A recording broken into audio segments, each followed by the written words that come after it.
और चाहे कुछ भी हो जाए, मैं अपनी मंजिल को हासिल करके ही रहूंगी।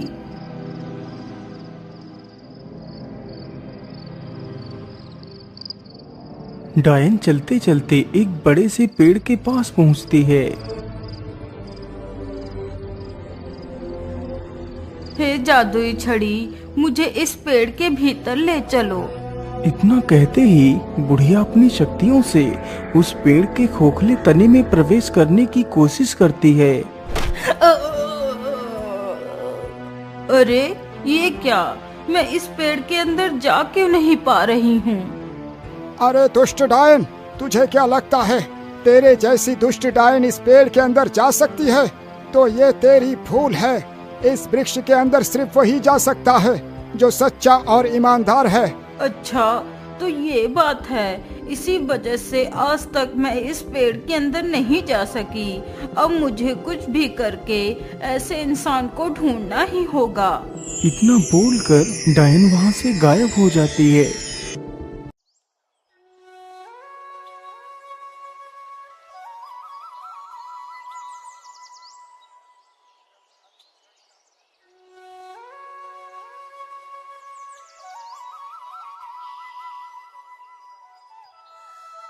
सेठ जी, मुझे कुछ पैसे दे दीजिए। मेरी माँ की तबीयत बहुत खराब है। मुझे मेरी माँ के लिए दवाइयाँ लेनी है। मैं आपके पैसे जल्दी चुका दूंगा। अरे नहीं मोहन, तुझे क्या लगता है मैं तेरे जैसे भिखारियों को मुफ्त में ही पैसे बांटता हूँ? पहले तू मेरे पास अपनी कोई कीमती वस्तु गिरवी रख, फिर मैं तुझे पैसे दूंगा। लेकिन सेठ जी, मेरे पास तो ऐसा कोई वस्तु नहीं है, फिर मैं आपके पास गिरवी क्या रखूं? अरे मोहन, तेरे पास तेरे दोनों बैल तो है ना, तू उन्हीं बैलों को मेरे पास गिरवी रख दे। लेकिन सेठ जी, उन्हीं बैलों से ही तो मैं मजदूरी करके आपके पैसे लौटाऊंगा। यदि मैं आपको वो बैल भी दे दूंगा तो मैं क्या करूंगा सेठ जी? मेरा सहारा तो वो 2 बैल ही है। देख मोहन, वो सब मैं नहीं जानता। यदि पैसे चाहिए तो बैल तो देने ही पड़ेंगे। हे भगवान, अब मैं क्या करूं? यदि दवाई लेकर नहीं गया तो मेरी माँ मर जाएगी। मैं ऐसा करता हूँ, अपने बैलों को ही गिरवी रख देता हूँ। क्या हुआ मोहन, तुम क्या सोच रहे हो? कुछ नहीं सेठ जी, मैं तैयार हूँ। आप मेरे बैलों को रख लीजिए, बस आप मुझे उन दोनों बैलों के बदले 20 रुपए दे दीजिए। ठीक है, ये लो 20 रुपए। मोहन तुरंत ही 20 रुपए लेकर बाजार जाता है और अपनी माँ के लिए दवाइयाँ खरीदता है तथा 1 महीने का राशन ले लेता है। हाँ, मैंने सारा सामान ले लिया है। चलो अब वापस घर लौट चलता हूँ। इतना कहकर मोहन अपने घर के लिए निकल पड़ता है।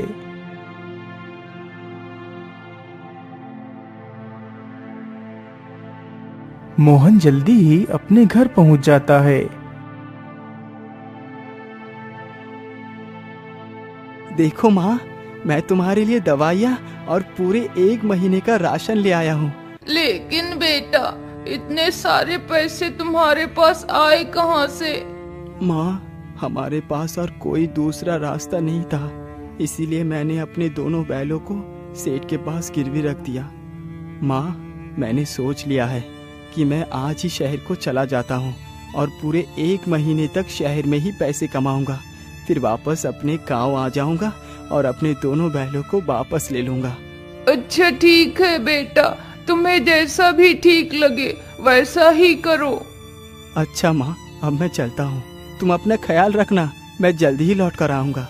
इतना कहकर मोहन पोटली में कुछ सूखी रोटियां बांधता है और शहर के लिए निकल पड़ता है।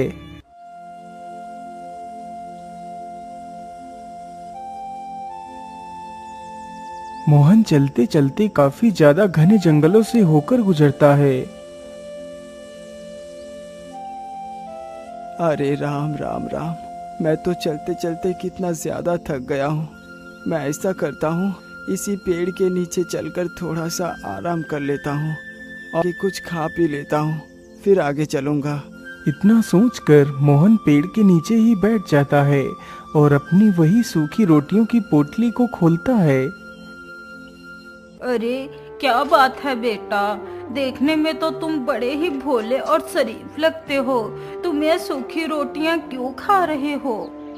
क्या करूं माता जी, इस गरीबी ने मुझ पर इतना बड़ा जुल्म ढाया कि मैं एक वक्त का खाना भी नहीं खा सकता। इसीलिए मुझे जो कुछ भी मिल जाता है वही मेरे लिए पर्याप्त है। अरे बेटा, ये तो बड़े ही दुख की बात है। वाकई गरीबी जीवन का सबसे बड़ा अभिशाप है। वैसे तुम जा कहाँ रहे हो? माँ जी, मैं शहर जा रहा हूँ ताकि कुछ पैसे कमा सकूँ। यदि तुम मेरी बात मानो तो तुम्हें शहर जाने की कोई आवश्यकता नहीं पड़ेगी। तुम यहीं पर इतना सारा धन प्राप्त कर सकते हो जो तुमने कभी सपने में भी नहीं सोचा होगा। लेकिन इतना सारा धन यहाँ पर कैसे मिल सकता है? मैं कुछ समझा नहीं। बेटा, इसके लिए तुम्हें ज्यादा कुछ नहीं करना। तुम उस बड़े से पेड़ को तो देख रहे हो। उसी पेड़ में एक खोखला तना है। मैं तुम्हें अपने जादू से उस खोखले तने के भीतर भेजूंगी। उस पेड़ के अंदर एक गुफा है जिसमें 3 दरवाजे हैं। एक दरवाजे में तांबे के सिक्के हैं और दूसरे में चांदी के सिक्के हैं तथा तीसरे में सोने के सिक्के हैं। तुम्हें जो भी सिक्के चाहिए हों तुम अपनी मर्जी के हिसाब से ले सकते हो। लेकिन माताजी, आप ये सब मुझे क्यों बता रही हैं, जबकि आप खुद उस सारे सोने को निकाल सकती हैं? बेटा, यदि मैं उस पेड़ के अंदर जा पाती तो कब की चली गई होती। यदि तुम जाने के लिए तैयार हो तो बोलो। तुम जो भी सोना लेकर आओगे उसमें से मुझे कुछ भी नहीं चाहिए। तुम बस मेरे लिए उस चकमक डिबिया को ले आना। क्या करूं? शायद ईश्वर ने मेरे मदद के लिए इस बूढ़ी माँ को भेजा है। मैं इनकी बात को मान लेता हूँ। क्या हुआ बेटा, तुम क्या सोच रहे हो? कुछ नहीं माताजी, मैं तने के अंदर जाने के लिए तैयार हूँ।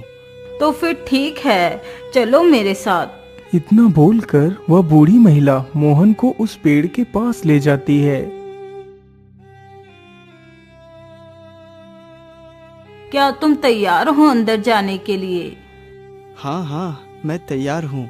तो फिर ठीक है, यह जादुई औषधि अपने पास रखो। जब तुम पेड़ से बाहर आना तब इस बोतल की ढक्कन खोलकर जादुई औषधि को अपने ऊपर डाल लेना तो तुम बाहर आ जाओगे। उस बूढ़ी महिला से मोहन उस जादुई बोतल को ले लेता है।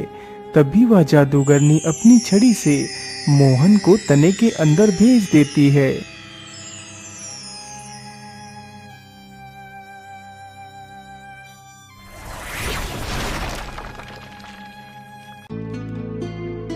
अरे बाप रे बाप, ये गुफा तो कितनी बड़ी है। चलो मैं जल्दी से उन 3 दरवाजों को ढूंढता हूँ। इतना कहकर मोहन गुफा में इधर उधर घूमने लगता है।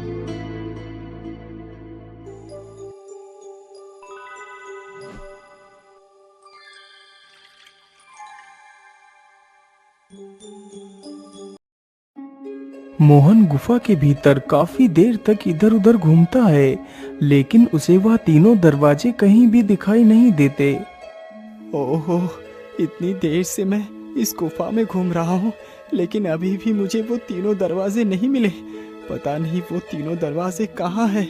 मोहन इतना कह ही रहा था कि तभी उसकी नजर नीचे जमीन पर पड़ती है।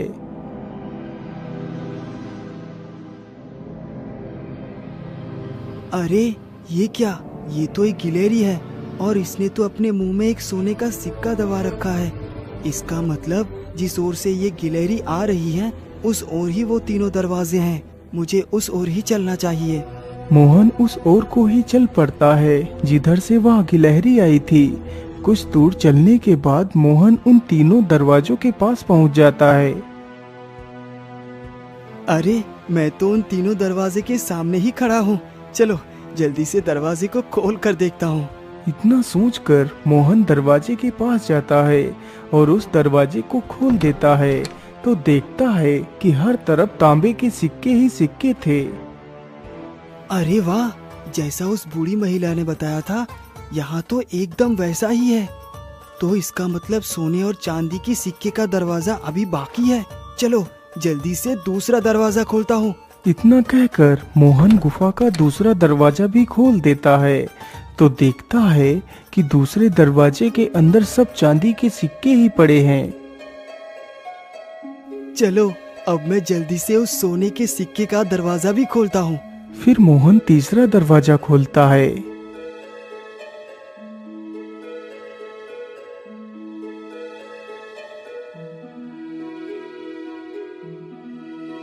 अरे बाप रे बाप, यहाँ तो सब सोना ही सोना है। कहीं मैं कोई सपना तो नहीं देख रहा? अरे नहीं नहीं, ये कोई सपना नहीं है, ये हकीकत है। चलो जल्दी से मैं सोने के कुछ सिक्के ले लेता हूँ। मोहन जल्दी जल्दी सोने के सिक्के अपने पोटली में भरने लगता है। हाँ हाँ, इतना सोना मेरे संपूर्ण जीवन के लिए पर्याप्त है। वैसे मैंने सोना तो ले लिया, लेकिन वो चकमक डिबिया कहाँ है? तभी उसकी नजर एक चमकदार वस्तु पर पड़ती है। अरे वाह, ये तो कितना चमक रही है। मुझे तो लगता है यही वो चकमक डिबिया है।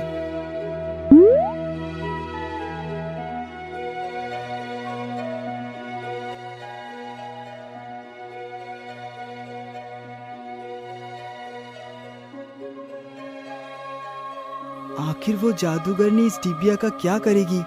वैसे भी अब मुझे इस डिबिया के बारे में जानने की जरूरत ही क्या है? अब तो मैं कितना अमीर बन चुका हूँ। चलो अब इस पेड़ से बाहर निकल चलता हूँ। इतना कहकर मोहन उस जादुई बोतल के ढक्कन को खोलकर उसमें भरी जादुई औषधि को अपने ऊपर डालता है।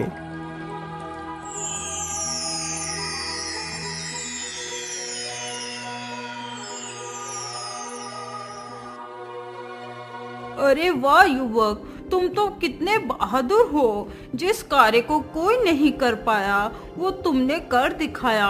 लाओ लाओ जल्दी से मुझे ये चकमक डिबिया दे दो। इतना कहते ही वह जादूगरनी उस चकमक डिबिया को ले लेती है। वैसे आप बुरा ना माने तो मैं आपसे एक बात पूछना चाहता हूँ। हाँ हाँ युवक, पूछो, तुम क्या पूछना चाहते हो? मैं बस ये जानना चाहता हूँ कि आखिर ऐसा क्या है इस डिबिया में जो आपने इस डिबिया को ही चुना? अरे युवक, तो इस डिबिया के बारे में ना ही पूछ तो ठीक है। अच्छा अब मैं चलती हूँ। इतना बोलकर जादूगरनी गायब हो जाती है।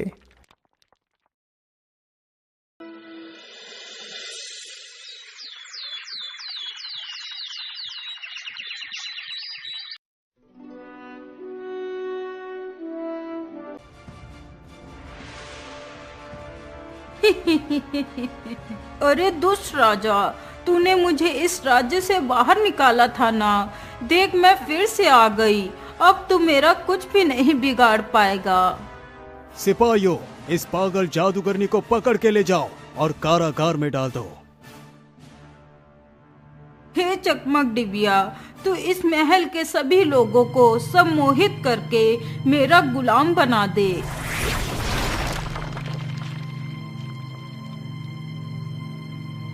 राजमहल के सभी लोग उस जादूगरनी के वश में हो जाते हैं।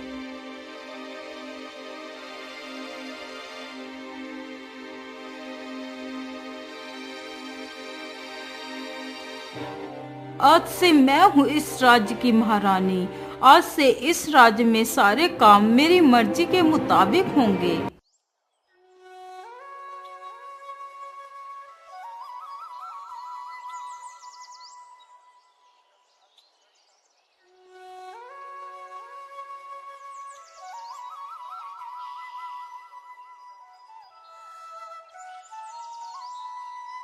आज तो शिकार ढूंढते ढूंढते कितना समय गुजर चुका है, लेकिन अभी भी कोई शिकार दिखाई नहीं दिया। शिकारी यह सारी बातें सोचते हुए जा रहा था, तभी उसके कानों में कुछ आवाज आती है।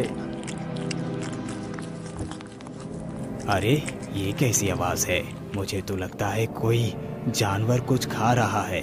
अरे ये आवाज तो उन झाड़ियों की तरफ से आ रही है। चलो चल कर देखता हूँ। शिकारी चुपके से झाड़ियों के पीछे जाकर देखता है तो एक सुअर तरबूज के कुछ फल खा रहा होता है। अरे वाह वाह वाह, शिकार तो मिल गया। इसका शिकार करने के बाद तो मुझे पूरे 1 हफ्ते तक शिकार करने की कोई आवश्यकता नहीं पड़ेगी। इतना कहकर शिकारी अपना धनुष बाण संभालता है और उस सुअर पर निशाना लगाता है और अपना तीर उस सुअर के ऊपर छोड़ देता है। तीर छूटते ही सुअर के शरीर में जा लगता है। तभी सुअर अपनी पूरी शक्ति के साथ वहां से भागता है। सुअर को भागता देख शिकारी भी उसके पीछे पीछे भागता है। सुअर भागते भागते एक किसान के खेत में जा गिरता है। जिस किसान के खेत में सुअर जा गिरा था वह किसान बहुत ही कपटी था। अरे बाप रे बाप, इतना बड़ा सुअर मेरे खेत में आ गिरा, आनंद ही आ गया, आज तो मेरी दावत ही हो गई है। इतना कहकर किसान उस सुअर को अपने कंधे पर उठा लेता है। तभी वहाँ पर वह शिकारी भी आ जाता है। अरे भाई, ये शिकार तुम कहाँ ले जा रहे हो? ये शिकार तो मेरा है, इसको मैंने मारा है। अरे नहीं भाई, यह शिकार मेरा है, क्योंकि यह शिकार मेरे खेत में आकर मरा है, तो इसलिए यह शिकार तो मेरा ही हुआ ना। अरे नहीं भाई, आप ये कैसी बातें कर रहे हैं? ये शिकार तो मैंने किया है, इसीलिए ये मेरा है। नहीं, यह शिकार मेरा है, मैं इसे नहीं दूंगा। इसी बात को लेकर दोनों में काफी ज्यादा बहस हो जाती है। अरे भाई, क्या बात है? अब लोग आपस में क्यों बहस कर रहे हैं? अरे देखिए ना भाई, इस सुअर को मैंने मारा है, लेकिन ये व्यक्ति मुझे मेरा शिकार नहीं दे रहा। नहीं, यह शिकार मेरा है, मैं इसे नहीं दूंगा। फिर वह दोनों अपनी अपनी बात उस व्यक्ति को बताते हैं। उन दोनों की बात सुनकर वह व्यक्ति भी घबरा जाता है कि वह किसके पक्ष की बात करे। अरे भाई, आप लोग आपस में ही झगड़ा मत करो, तुम दोनों राजा के पास चले जाओ, वो तुम दोनों का फैसला जरूर कर देगा। इतना सुनकर दोनों व्यक्ति राजा के पास जाते हैं और अपनी अपनी समस्या उस डायन को सुनाते हैं। ओहो, अब मैं क्या फैसला सुनाऊं? मैंने तो कभी भी कोई फैसला किया ही नहीं। महारानी जी, आप कुछ बोल क्यों नहीं रही? ये शिकार मेरा है। अरे नहीं दुष्ट शिकारी, यह शिकार उसी का है जिसकी जगह पर ये जाकर गिरा है, इसलिए यह शिकार तुम्हारा नहीं है। उस जादूगरनी ने फैसला उल्टा सुना दिया। बेचारा शिकारी दुखी होकर वहां से चला जाता है और फिर से जंगल की ओर जाता है।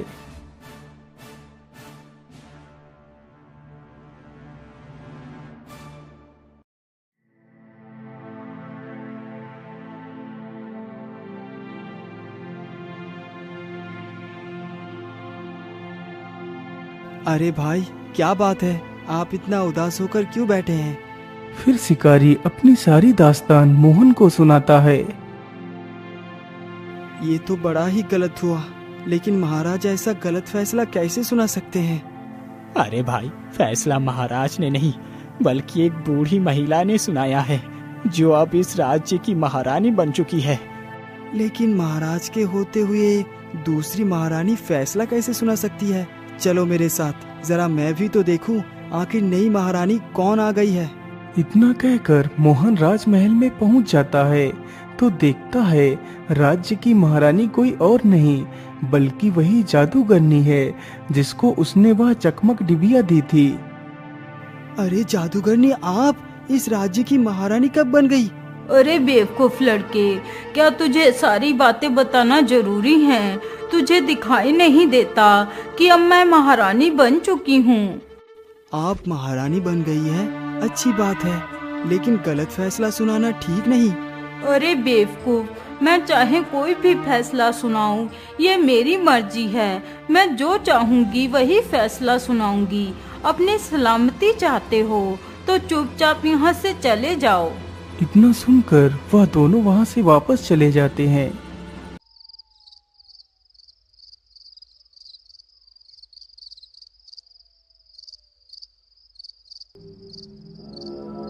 आखिर ये डायन जादूगरनी इस राज्य की महारानी कैसे बन सकती है? मुझे इसका पता लगाना ही होगा। कहीं ऐसा तो नहीं वो जादूगरनी उस चमक डिबिया की मदद से ही ये सब कुछ कर रही है? मैं ऐसा करता हूँ, उसी स्थान पर चलकर देखता हूँ, हो सकता है कोई सबूत मिल जाए।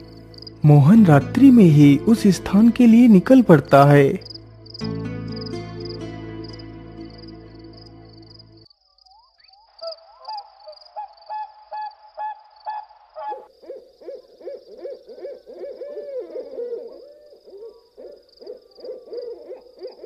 हे जादुई पेड़, मेरी मदद करो। अरे भाई, क्या बात है? तुम इस वृक्ष से क्या सहायता चाहते हो? अरे भाई, आप इधर उधर क्या देख रहे हो? मैं तो पेड़ के ऊपर बैठा हूँ। मैं तो एक तोता हूँ। फिर मोहन उस तोते को सारी कहानी सुनाता है। अरे भाई, उस जादूगरनी ने इस वृक्ष की चकमक डिबिया छीन ली, इसीलिए ये वृक्ष अपना सारा जादू खो चुका है। नहीं तोता, वो चकमक डिबिया मैंने ही उस डायन को दी थी। क्या? वो चकमक डिबिया तुमने उस डायन को दी है? लेकिन क्यों युवक? तुम्हें पता नहीं वो जादूगरनी उस चकमक डिबिया की सहायता से विनाश ला सकती है। अरे तोता, मैं उस चमक डिबिया की शक्तियों को नहीं जानता था। मुझसे बहुत बड़ी भूल हो गई है। तोता, क्या इस मुसीबत का कोई उपाय नहीं है? उपाय तो वो चमक डिबिया स्वयं है। यदि वो चकमक डिबिया मिल जाए और उस डिबिया को इस पेड़ के खोखले तने में डाल दिया जाए तो सब कुछ पहले जैसा हो जाएगा। लेकिन अब वो चकमक डिबिया हमारे हाथ नहीं लग सकती, क्योंकि मैंने उस डायन को ढूंढने की बहुत कोशिश की, लेकिन वो कहीं नहीं मिली। अरे तोता, मैं जानता हूँ कि वो डायन कहाँ है। वो डायन ही तो हमारी राज्य की महारानी बन बैठी है। अच्छा, तो वो डायन महारानी बनकर बैठी है। अरे युवक, चलो मेरे साथ उस महल में। लेकिन तोता, वहाँ तो सैनिकों का कड़ा पहरा है, हम पकड़े जाएंगे। युवक, तुम चिंता ना करो, तुम महल के बाहर दूर खड़े रहना। मैं उड़कर जाऊंगा और उस चकमक डिबिया को उठा कर ले आऊंगा। इतना सोचकर दोनों चुपचाप उस डिबिया की तलाश में निकल पड़ते हैं। दोनों चलते चलते जल्दी ही उस महल के करीब पहुंच जाते हैं। तोते, यही वो महल है जिसके अंदर वो दुष्ट डायन रहती है। अच्छा ठीक है युवक, तुम यहीं पर रुको, मैं अभी आता हूँ। इतना बोलकर तोता महल की ओर उड़ जाता है। तोता महल की खिड़की के पास छिपकर डायन को देखता है। वाह वाह वाह, इस डिबिया के कमाल तो मेरी सोच से भी ज्यादा हैं। मैं कल सुबह ही महारानी को फांसी पर चढ़वा दूंगी, तभी जाकर मेरे अपमान का बदला पूरा होगा। वैसे अब तो काफी ज्यादा रात हो चुकी है, चलो अब मैं सो जाती हूँ। वैसे भी कल का दिन मेरे लिए खास होने वाला है। इतना बोलकर जादूगरनी उस चकमक डिबिया को वहीं पर रखकर सो जाती है। मुझे लगता है ये डायन अब सो चुकी है। चलो, मैं जल्दी से इस डिबिया को उठाकर ले चलता हूँ, यही अच्छा मौका है। इतना सोचकर तोता उस चकमक डिबिया के पास जाता है और जल्दी ही उस डिबिया को अपनी चोंच में दबाकर वहाँ से उड़ जाता है। ये लो युवक, तुम इस चकमक डिबिया को अपने हाथों से इस खोखले तने के भीतर डाल दो। इतना सुनते ही मोहन उस डिबिया को उस खोखले तने में डाल देता है।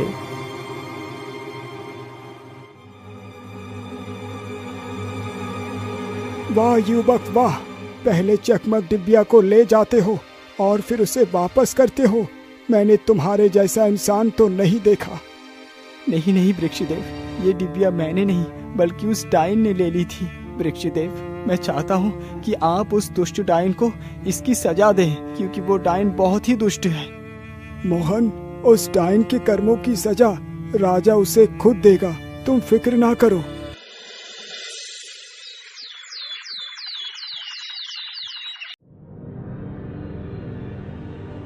अरे महाराज, आपको इस कारागार में किसने डाला? आप रुकिए, मैं अभी आपको खोलता हूँ। अरे दुष्ट डायन, तुम मेरे शयन कक्ष में क्या कर रही है? सैनिकों, इस दुष्ट डायन को ले जाओ और कारागार में डाल दो। राजा का आदेश होते ही सैनिक उस डायन को ले जाकर कारागार में डाल देते हैं।